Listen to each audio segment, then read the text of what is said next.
Hello បងប្អូនទាំងអស់គ្នាហ្នឹងហើយថ្ងៃនេះគឺមកសាកជាមួយនឹង motor បោកព្រំយើងណាហ្នឹងហើយគឺព្រំប្រឡាក់ខ្លាំងបងប្អូនណាគឺយើង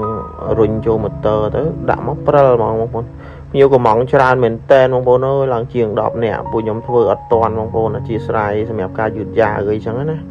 ហ្នឹងហើយពួកខ្ញុំធ្វើក៏មិនអត់ឧបសគ្គដែរបងប្អូនណាមានឧបសគ្គមានបញ្ហាខ្លះដែរតែពួកយើងព្យាយាមធ្វើវាឲ្យរលូនតែភ្ញៀវយកទៅគឺអាចប្រើការបានចឹងណាអានេះល្អហ្មងដំបងវារៀងស្អិតវាអីចឹងណាស្អិតដោយសារជ្រះយើងថ្មីទៅសាយយើងធំ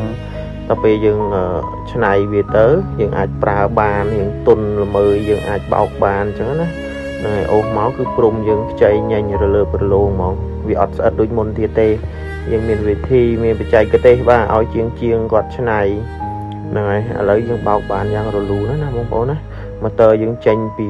ព្រំមកគឺរលោងស្រើហ្នឹងហើយជាងឆាបមុខ